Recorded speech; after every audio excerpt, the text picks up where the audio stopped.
Near the end of Michael Jordan's career with the Bulls, he agreed to allow a camera crew to follow him around for a documentary on his last season in Chicago. Tim Grover, Chapter 1, Taking Flight. As many of you may know, this is the widely popular and renowned documentary on MJ that is currently being played on Netflix, which we all know as The Last Dance. Because of the current situation with COVID, a lot of us is looking for more NBA content. And what a perfect time for a documentary about the greatest of all time to come out. Exclusive content never seen before during the last and final run of Michael Jordan in 1998 shows us a side of MJ we never witnessed. It's really hard not to get excited for this documentary every week. Camera crews were with him for almost 24/7 of his life during that season, and early one morning the camera crew was at MJ's house for a rare glimpse of Jordan's gym session.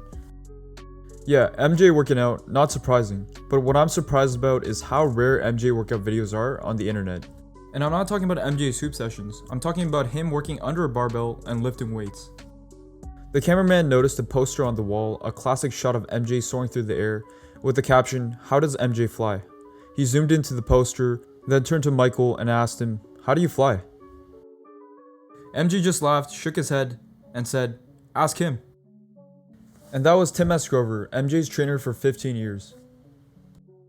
Now I began reading the book Jump Attack by Tim Grover to learn how Michael Jordan trained throughout the offseason, so I can apply some of his exercises to my routine. I wondered, how did MJ rhyme for so long while maintaining such a taxing NBA season? Well, the best way to do that is to read a book written by MJ's personal trainer of 15 years during MJ's prime years. My name is Tim Grover. I worked with Michael Jordan for 15 years.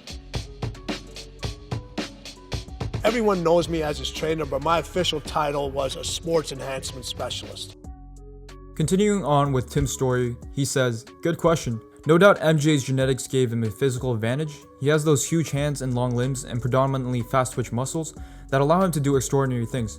But contrary to popular legend, he's not a freak of nature." What did Tim Grover mean by that?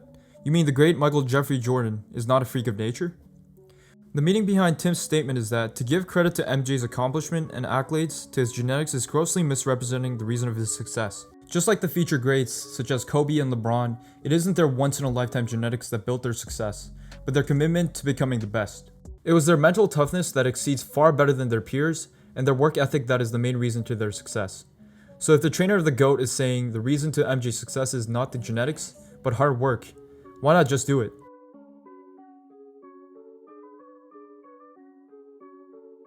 When I started working with Michael in 1989, his vertical jump was 38 inches.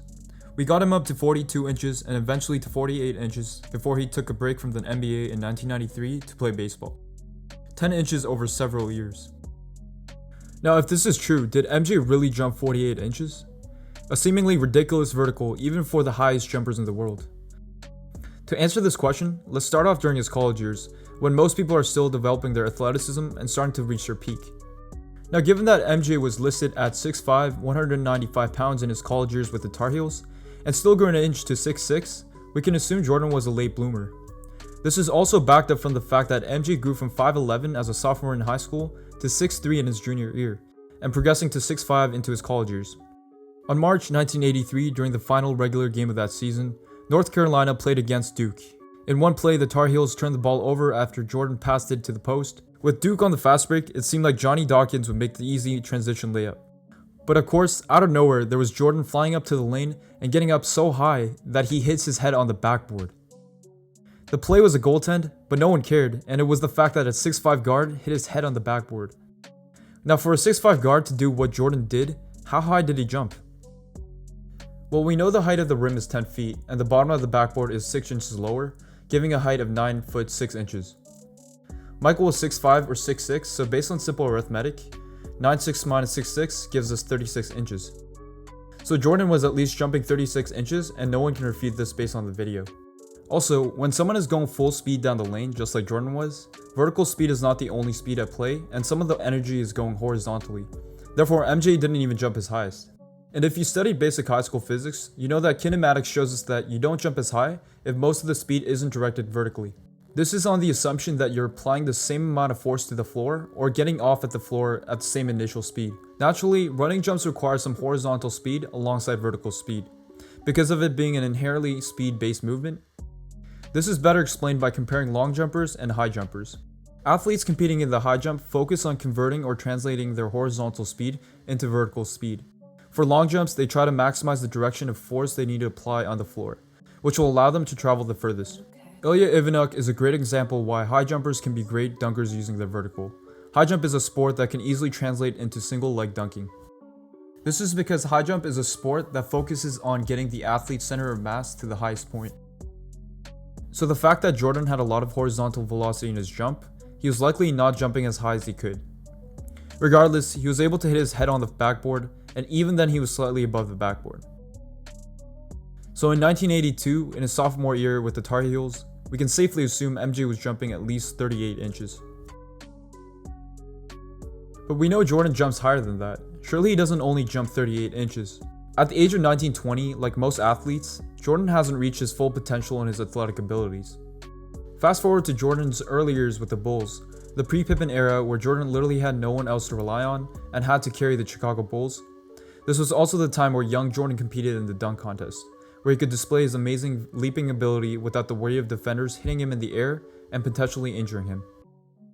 Jordan had many very signature dunks, including the famous one-handed cradle dunk, which he would often display during wide-open transition plays or his dunk contests. And also the famous lean dunk that, to my knowledge, no one is able to replicate in terms of style and finesse. Side note, I think this dunk perfectly represents Jordan's superior athletic and physical ability. MJ had the air control, finesse, and large mitten hands to land this dunk. What do you even call this dunk? A windmill leader dunk? That doesn't even fully encapsulate this beautiful dunk. He palms the ball instead of cusping the ball like the usual windmill dunks. And back to the dunks I was talking about. The famous but highly underrated dunk is the reverse one-footed dunk.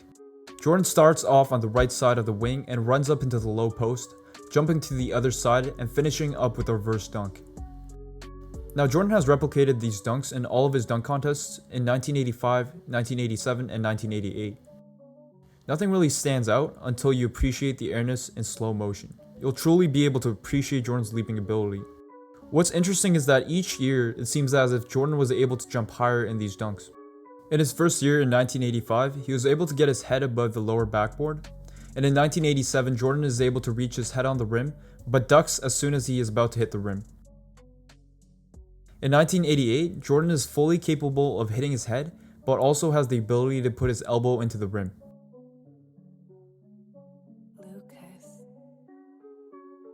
I don't think anyone's ever been able to do that. Again, back to the drawing board, if Jordan is 6'6" and the rim is 10 foot, Jordan needs to jump 42 inches to touch his head on the rim. But as you can see, at the age of 24, where most would consider an athletic prime year to be, Jordan was clearly able to touch his head on the rim. We also need to acknowledge that Jordan came into the dunk in an angle contorting his body sideways and rotating. So if you guys are familiar with max vert testing, this is definitely not the most ideal way of jumping in a max vert. Also from this angle, you can see that Jordan is leaning his head backwards and not fully extending his head so he can avoid the rim. Based on this attempt in 1988 at the age of 24, we can conclude Jordan was able to jump at least 42 inches. Since he was clearly able to jump higher, I think it's a good estimate to say that he was able to jump 2 to 3 inches higher if he was going for the actual standard vertical jump test. So by this time, I think MJ was jumping 45 inches with a great degree of certainty.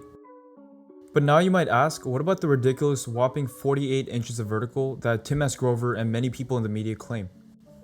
Could he really jump that high, or was Tim Grover hyping up his book for the media and public? In my opinion, I think part of it was the hype, but there is some truth to it.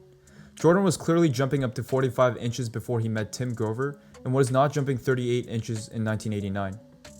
In fact, Jordan was jumping 45 inches at the age of 20. When he was at North Carolina, in a motion analysis class project during 1983, Jordan was the subject for a max vert jump test. Utilizing different parts of the subject's body as a marker, the subject's max vertical jump was carefully analyzed and measured. During the jump, Jordan was able to use his upper limb or his arm as a free swing to generate momentum. In the standing jump, Jordan measured at 35.93 inches, which is considered elite to even pro dunkers. And for his running jump, he measured a whopping 45.76 inches, which is even greater than what we anticipated from the analysis of the dunk contest. This was done with a 1 foot approach.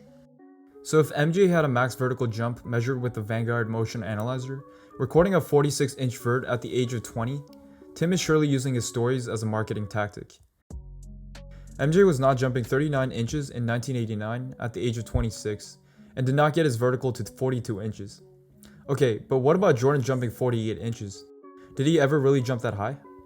I think at one point he really did, especially during his early years in between 1984 and 1990. If let's say we told him to jump as high as he could so he could test his max vert, most definitely he would have been able to jump 48 inches. And knowing Michael, he would have taken that as a challenge and enthusiastically agreed. At the age of 20, he was already jumping a verified 46 inches off of 1 foot.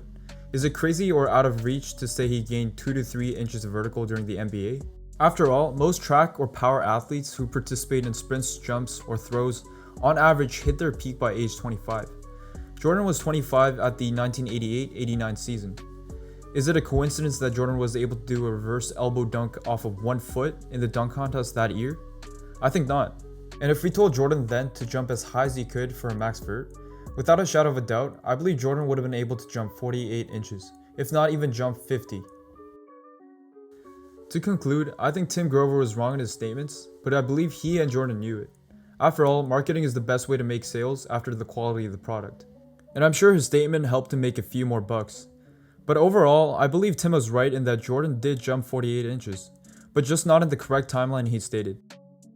Anyways, that's it for the video, guys. Originally, I wanted to make this video not just to solidify Jordan's actual jump height, but also largely in part to show that it wasn't Jordan's genetics that got him to where he was at, but his incredible mental toughness and the way he approached everything in life.